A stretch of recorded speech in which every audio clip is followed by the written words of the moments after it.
Okay, next I'd like to focus on some of the different types of practices that you'll find in each activity. So the first one I want to focus on is just the questions or the basic comprehension questions.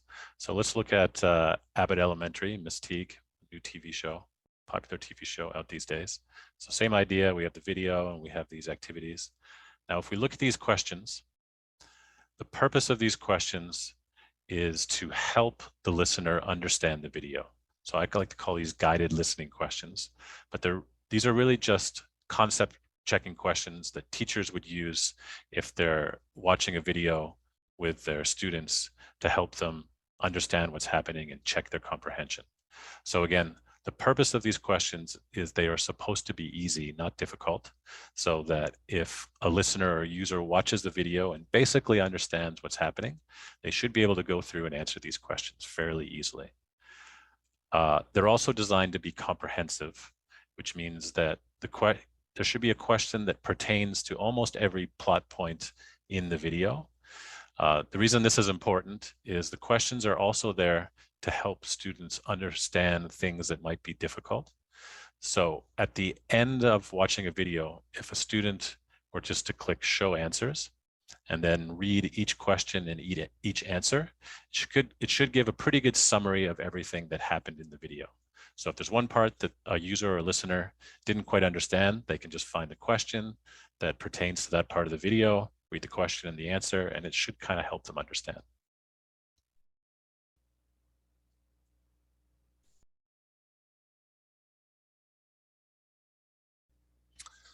Okay, the next activity type I want to look at is the grammar activities. Now, to be honest, I'm not a huge fan of focusing so much on grammar when I'm teaching. However, students love grammar activities.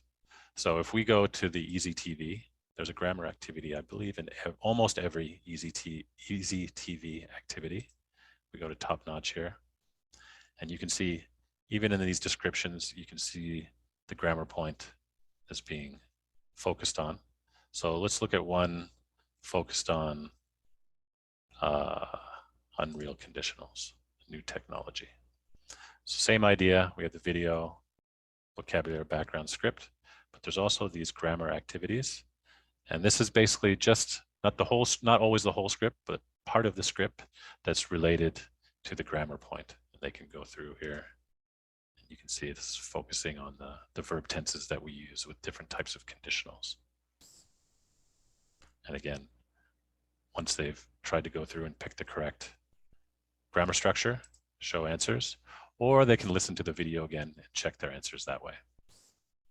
There are also some grammar activities with some of the TV shows, not all of them, but a few.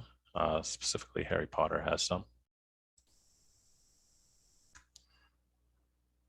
And these are in here, again, it's not so much to teach grammar, but just if you're a teacher and you want to give some practice with a grammar structure that you've introduced or taught in a class, you can assign one of these videos and students can go through and practice the structure or the grammar point you've been working on.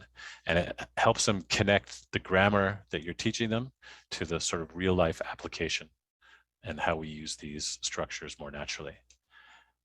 And I've added this grammar index.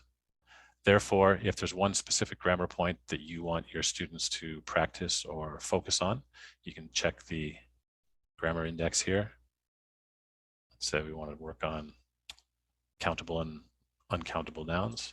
Click on this activity, and we can see there is a practice activity focused on countable and uncountable nouns.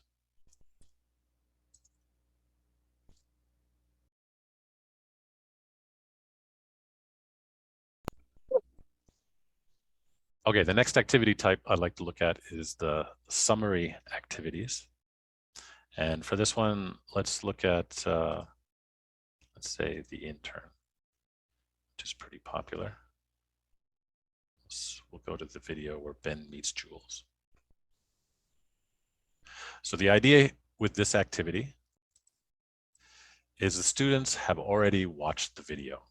So I'm going to play maybe just about 30 seconds for you so you have a little bit of context before we look at the summary activity.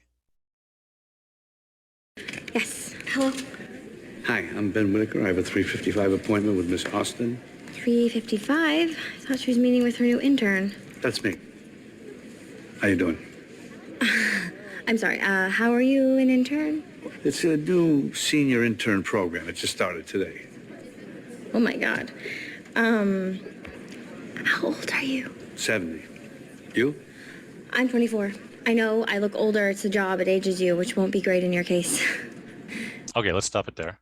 So now if we look at these activities, this specific summary activity, the way this activity is set up is all of the content words are given to the students in order.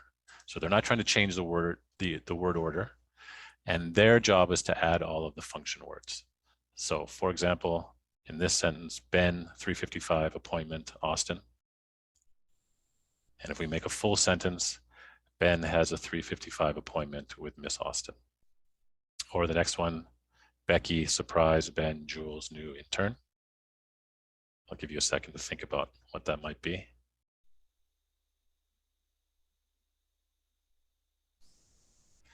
Becky is surprised that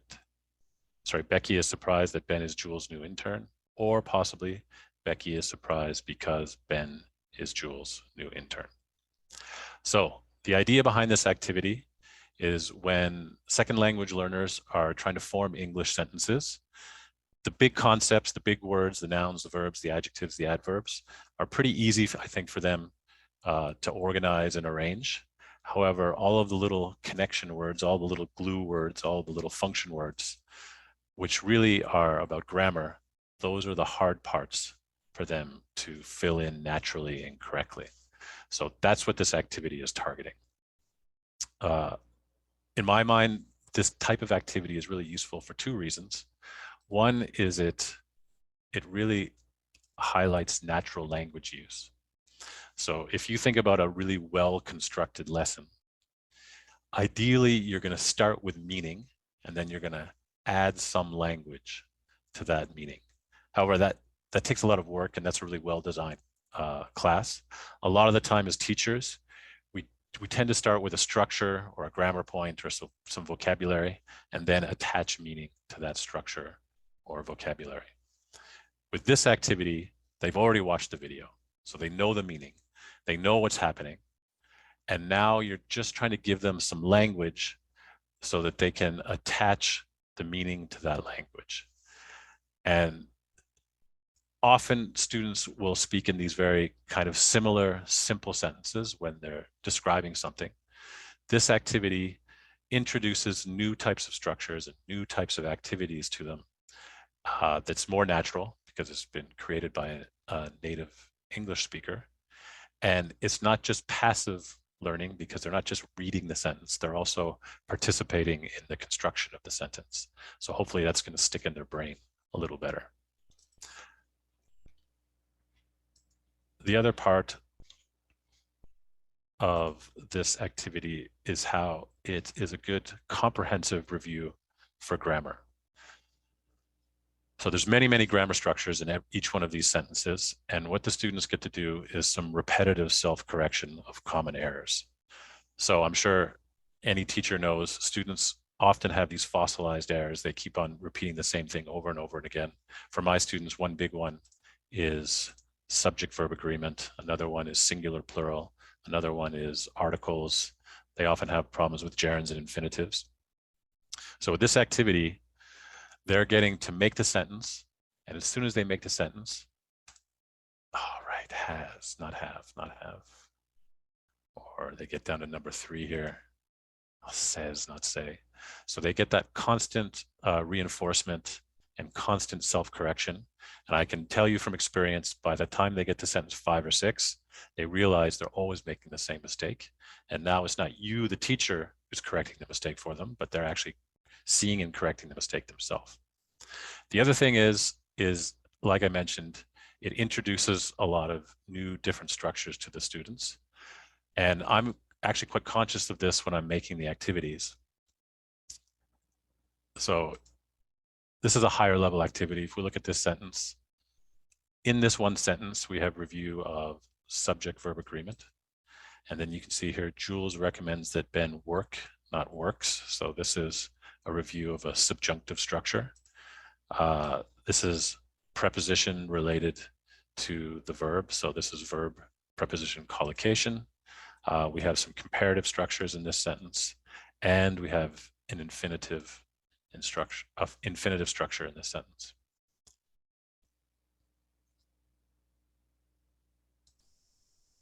If we look at this one, Jules promises to email Ben when she has something for him to do. Same idea, we have subject-verb agreement. We've got some subordination.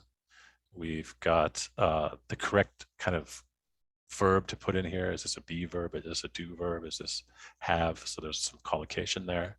There's prepositions and there's infinitives. So these activities are a really good comprehensive review of grammar structures. And just to kind of itemize it for teachers, this type of activity is really good at reviewing these structures. Like I mentioned, subject verb agreement, singular, plural. Also negative forms with be and do confusion.